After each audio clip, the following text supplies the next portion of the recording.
Good afternoon. It's Wednesday, February 22nd. I'm Yael Shir, and this is IBA News, broadcasting live from Jerusalem. We open with the ongoing investigation into the Al-Hiran incident, in which Bedouin resident Yaqub Abu al-Kiyan allegedly rammed his vehicle into a group of people, killing an Israeli police officer. While the Police Internal Investigations Department has yet to conclude its probe, it appears that so far there's no clear evidence supporting the claim that it was an act of terrorism, as initially stated. In addition, findings reveal that police officers may not have acted according to protocol. Today, the family of al-Kiyan called on Public Security Minister Gilad Erdan to apologize and resign for making the false accusations. The incident took place on January 18th when police arrived to demolish homes in the illegal Bedouin village. Initially, al-Kiyan was accused of being a terrorist, but after further investigation, video footage found that the officers fired before al-Kiyan accelerated, and that contrary to police reports, his car lights had been on. However, despite the developments, Police Chief Roni Al-Shesh told reporters today that he does not intend to take back his initial claim that the incident was a terror attack. Al-Shesh stressed the investigation is still ongoing. Israel allegedly conducted airstrikes on Syrian military positions on the outskirts of Damascus. According to Arab media reports, Israeli Air Force jets attacked targets in the Al-Qatifa mountains on the outskirts of the Syrian capital. Media reports claim that Syrian military positions were hit and Hezbollah weapons convoys were attacked. An unnamed Syria rebel spokesman told Syria media outlets that the Israeli airstrike occurred at approximately 4 a.m. and that 6 missiles hit Syrian military positions, causing Hezbollah vehicles to catch fire. The IDF is declining to comment on the reports. Prime Minister Benjamin Netanyahu arrived in Sydney, Australia this morning, the first visit by an Israeli prime minister to the country. Shortly after landing, Netanyahu hailed 100 years of friendship between the two countries, noting Australian troops fought alongside Jews in World War II in order to save Israel from a Nazi invasion. Netanyahu and Australia's Prime Minister, Malcolm Turnbull, viewed the Honour Guard at the Admiralty House and later held a joint press conference where Turnbull criticized the recent UN anti-Israeli resolution and vowed to never again support such one-sided resolutions. And I've been talking about it for 8 years. I said we have to make sure that the Palestinians recognize the Jewish state, and we have to ensure that Israel has the overriding security control of all the territories, all the territories. Other than that, I want the Palestinians to be able to govern themselves and to have all the freedoms to do so, but not the freedom to destroy the Jewish state. They have to recognize Israel, and Israel has to have the residual military control. That's my view. It hasn't changed. We do not support one-sided resolutions which condemn or criticize Israel of that kind. We haven't done in the past, and we won't in the future. It's a complex problem. It needs to be resolved by direct negotiations between the parties, and we certainly encourage that. So that is our position, and it's been consistent. We are a very committed friend of Israel. We are a very consistent friend. Jordan's King Abdullah and Egyptian President Abdel Fattah al-Sisi called to establish a Palestinian state with East Jerusalem as its capital, declaring the only solution to the Israeli-Palestinian conflict is the two-state solution. Meeting in Cairo yesterday, the two leaders said that any efforts to restart the Israeli-Palestinian peace talks must be based on the two-state solution, warning that failure to do so will have dangerous consequences for the entire region. The meeting came just a week after President Trump said the U.S. will no longer insist on a Palestinian state as part of a peace accord between Israel and the Palestinians. The Jordanian state-run Petra news agency said King Abdullah and President al-Sisi also discussed the need to maintain Jerusalem's historical and religious status, saying any change to the current situation threatens the stability and security in the entire region. Expressing a different viewpoint, Deputy Foreign Minister Tzipi Hotovely told American Jewish leaders on Tuesday that neither the Israelis nor the Palestinians truly want a two-state solution. Speaking to representatives of the Conference of Presidents of Major American Jewish Organizations, the Likud MK called for all parties involved to seek out alternatives to the current political paradigm. We had a strong ideological differences with the last administration, and we're very happy that today we have the opportunity to start the discourse about the Middle East issues from a totally different place. If they wanted us, they could have celebrated their 17th anniversary actually this year, because at 2000 they could have get a capital city of Palestine in east side of Jerusalem. People don't care. They say, okay, so make it be a failed state.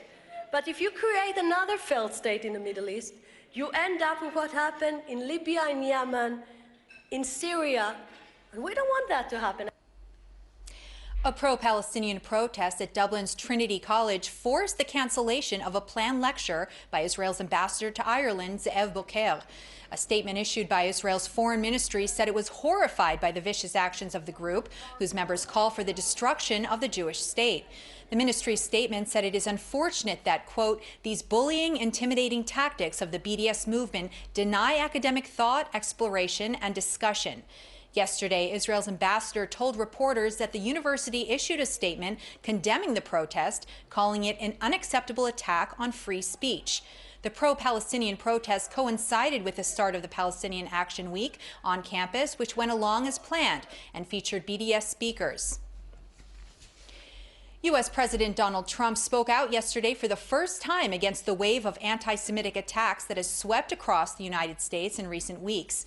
His comments came shortly after the shocking images were revealed showing the desecration of dozens of tombstones in the Chesed Shelamet Cemetery in Missouri, and after a new wave of bomb threats were received at more than 11 Jewish community centers throughout the country. Trump addressed the upsurge in attacks on Jewish institutions during a visit to the National Museum of African American History. This tour was a meaningful reminder of why we have to fight bigotry, intolerance, and hatred in all of its very ugly forms. The anti-Semitic threats targeting our Jewish community and community centers are horrible and are painful, and a very sad reminder of the work that still must be done to root out hate and prejudice and evil. While in Australia, Prime Minister Netanyahu commended Trump for his so-called strong stance on anti-Semitism. Responding to criticism that the U.S. president was tardy in speaking out about anti-Semitism, White House Press Secretary Sean Spicer lashed out at critics of the administration. It's ironic that no matter how many times he talks about this, that it's never good enough. Today, I think, was an unbelievably forceful comment by the president as far as his denunciation of the actions that are currently targeted towards Jewish community centers. But I think that he's been very clear previous to this that he wants to be someone that brings his country together and not divide people, especially in those areas. Meanwhile, many in the Jewish community are calling for increased action to combat the rise in anti-Semitism. Speaking with IBA's Sam Sokol, the Conference of Presidents of Executive Vice Chairman Malcolm Hoenlein called for an international conference to address the matter. I think anti-Semitism has to be condemned by everyone, every influential, because anti-Semitism is not a Jewish problem. We're the victims, but it is the problem of society that has to be addressed. And I have called now for the convening of a world conference because we have to raise the level of international awareness, of a willingness to name the name and to shame those who engage in it. Prime Minister Netanyahu plans to travel to Moscow in the coming weeks for a meeting with Russian President Vladimir Putin. According to a report in the Jerusalem Post, Netanyahu is planning a one-day trip to discuss the situation in Syria. The visit will be one more to add to the Prime Minister's already busy travel schedule. Since the beginning of this month, the Prime Minister has traveled to London, Washington, Singapore, and Sydney, and has plans to travel to China next month to mark the 25th anniversary of ties between Jerusalem and Beijing. A visit to West Africa is also scheduled in the near future, and the Prime Minister plans to return to Washington at the end of next month to attend the annual APAC conference. Another official traveling abroad today is Culture and Sports Minister Miri Regev, who is accompanying the Ironi Nahariya basketball team to a match in Turkey. In a rare move, the minister decided to fly with the team after Turkish officials demanded the presence of a minister in order to justify heightened security at the event. The Shin Bet security service originally forbade the trip, claiming Turkey was too dangerous at this time. However, following the intervention of both the Prime Minister and the Culture Minister, they agreed to allow the team to travel under strict guidelines. The upcoming game against Turkey's Gaziantep team will be part of the final competition for the Euro Cup. Israel's largest ammonia tank, run by the Haifa Chemicals Company, will be shut down in 3 months, delaying last week's court ruling, which demanded the tank be emptied this week. The decision to postpone its closing until June 1st was made in response to a request by the Economy Ministry, which claimed that closing it down would now severely disrupt operations of factories which use the ammonia to provide various industrial services. In addition, the delay would allow more time to find an alternative plan to distribute the chemicals during emergencies. The tank, located in Haifa's northern port, contains 12,000 tons of ammonia used in products ranging from fertilizer to explosives. A special ministerial committee that examined the matter determined that if the tank were to rupture, it could lead to the death of up to 16,000 people. The Haifa municipality and environmental groups have been issuing warnings against the tank for years, claiming it is a major health hazard that causes severe illnesses, including cancer. In its final ruling today, the court concluded that Haifa Chemicals Company is unable to properly justify how it will treat the potentially life-threatening hazards.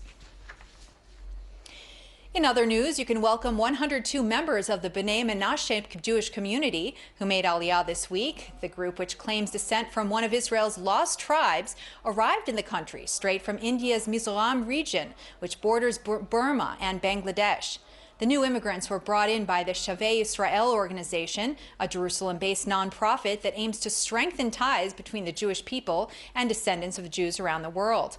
Their arrival marks the first time in over 3 years that members of Bnei Menashe are making Aliyah from Mizoram. They plan on settling in the northern city of Nazareth Lit, which has already been a flourishing Bnei Menashe community. And I'm from Mizoram, India. I'm really thankful that Shavei Israel has given us the opportunity to come here in Israel to help us benefit the ways of God. And this is my father, and this is my mother, and these are my 2 younger sisters. We are really thankful to Michael Fraun for leading us and guiding us to come to Israel. Just before I came from India, I graduated in BSc Agriculture, and I really wish to pursue my studies and continue my studies in MSc Agriculture in Israel, so that I could have some, I could help in developing the economy of Israel and be an important person in Israel. Earlier today, Prime Minister Netanyahu also met with 400 Israeli and Australian businessmen at a special gathering.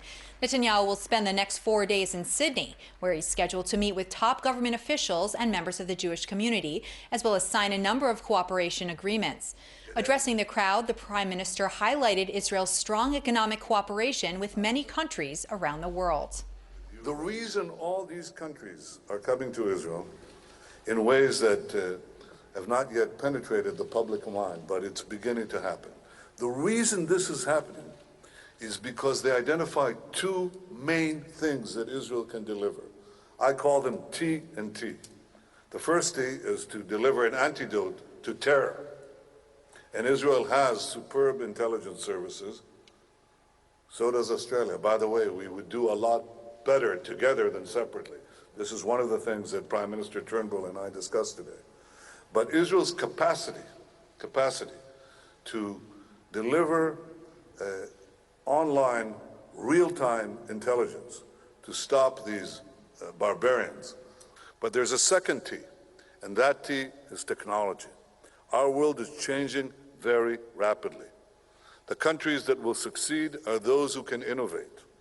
The only ways that we can sustain our growing GDP per capita, to sustain the income of our citizens, is to add value. And the ability to add value depends on technological know-how. I propose that we Taking a bite of Israeli innovation, Apple Computers has acquired the homegrown startup RealFace, which develops visual authentication technology. The cyber technology company, based in Tel Aviv, was reportedly acquired for $2 million this week. The founders, Adi Eckhaus-Barzilai and Aviv Mader, established RealFace in 2014 as a facial recognition software, providing a biometric login for users. It's not yet known whether Apple intends to incorporate the software into its next-generation iPhone 8. The latest acquisition marks the fourth time an Israeli company is purchased by Apple over the past 5 years. In local money matters, shares were down on the Tel Aviv Stock Exchange while the shekel put in a mixed performance in foreign currency trading. Here are the late afternoon numbers.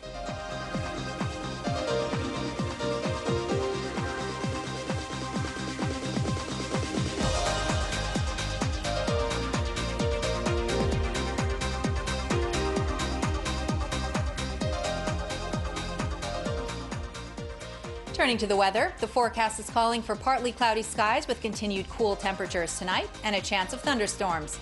Here's a look at the highs and lows at home and abroad for the next 24 hours.